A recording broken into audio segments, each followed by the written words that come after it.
Pascal was just a baby. And yes. Like a baby. And yeah, when they moved into this house, we would often during harvest, because we didn't have kids yet, we would end up over there at their house and they would feed us and we would hang out on the lawn with Bojena and Jimmy and Paco and have a great time. It was one of those friendships that just kind of locks together really quickly and really naturally. And he always had opinions about everything. If you haven't noticed, we have opinions about everything. So one of the things I valued most about our friendship was that there was no superficiality to it. It was just, you say it, you feel it, you do it. It's all just out there. And it was a really special friendship for all three of us, and Bojena as well. We ended up being very close sort of by proximity, and that carried on into that we had very similar views about a lot of wine and a lot of issues in terms of traveling and politics. And you know, he was a big, loud, boisterous individual, and though I'm not as big as he was, I'm a loud, boisterous individual. and we love food and wine, and that was an incredibly natural fit for us. And it just started that way, and it went all that way. It never changed. Not until I think we saw him a week before he passed away. What was he passionate about? Everything. God, everything, yeah. Everything. Like, what was he not passionate about? I mean, I guess if you had to do like the top 10 list. Of not passionate? Oh, no, of things he was passionate about, obviously wine, parenting his son, travel. He traveled all over Eastern Europe. He, of course, met Bojena in Poland. I believe Pascal was born in France. No, Pascal was born in Poland. Poland? Yeah, because he talked about the fact that he had to go when Bojena was very pregnant. He had to go back into Western Europe to get dollars and euros so that he could bribe the doctors to really take care of her, and he needed hard currency. Wow. But he traveled in Morocco and Algiers. That's where he ended up in that issue with the Bedouins that almost got him killed. That's right. Do you remember that? Yes. That was how many?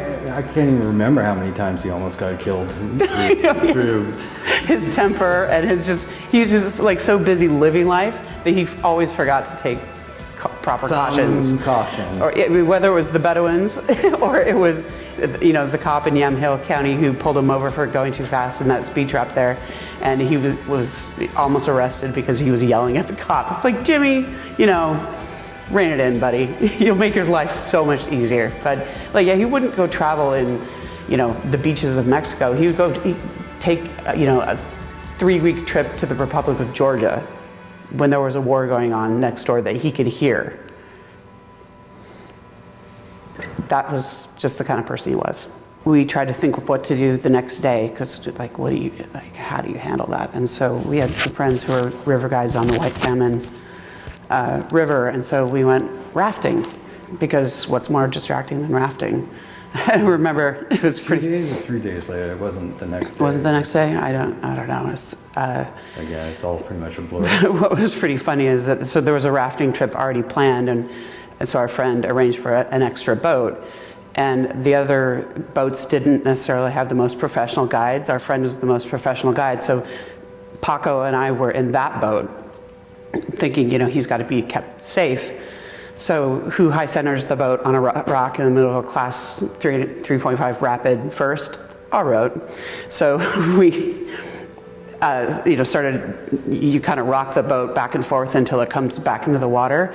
When it slipped back into the water, everybody but me fell out of the boat, including the guide, including Paco. And all of a sudden, our friend Brent, who now owns Taqueria Nueve in Portland, it just like Paco came. I mean, this is a 9-year-old kid. He's not small. He's built like Jimmy. He came like jettisoning out of the whitewater back into the boat. So I was like, okay, we got him back into the boat. And then slowly we got the other people back into the boat and finished the river trip. I mean, there is no good way of handling those first few days, but we got him distracted. There's a patch of flat water on the river, and he talked a little bit about it. He was able, the first day or two, he was not able to communicate about it at all, but there was a time when he said he was feeling really sad. And I mean, 9's a hard age, because you're not young enough to just kind of be oblivious, and you're not old enough to really be able to process it. Would you talk about a little bit about the impact that Brooks has had since under Janie's leadership and sort of the changes that it's undergone? Well, I think the first thing that comes to mind, well, two things really come to mind. One is Janie's leadership in marketing and championing Oregon wines. She really has boundless energy for doing that and has a natural talent for it. She's everywhere all the time talking about Oregon wine. And then secondly, they have definitely taken on a leadership role with Riesling, and I know that Jimmy would be really, really proud of that. That was the sort of aha moment, because all of a sudden Riesling had this revolution that has been carried on by Brooks and now a fair number of other people that are carrying on in the sort of style reset that Jimmy brought about. And I think that is absolutely something that Janie has carried forward that Jimmy started. I think that Janie has carried forward with Jimmy's vision of biodynamics. He was majoring in creative writing and sustainable agriculture at Santa Cruz. And I was like, that sounds not only like Paco, but that sounds like something that Jimmy would be proud of. And I absolutely credit Janie for making sure that Paco had those opportunities to do it. What comes next? I hope Paco has those opportunities, and I'm sure Janie will do everything that she can to make sure he does. Yeah. Why do you think the Jimi Brooks story resonates with so many people? I think it's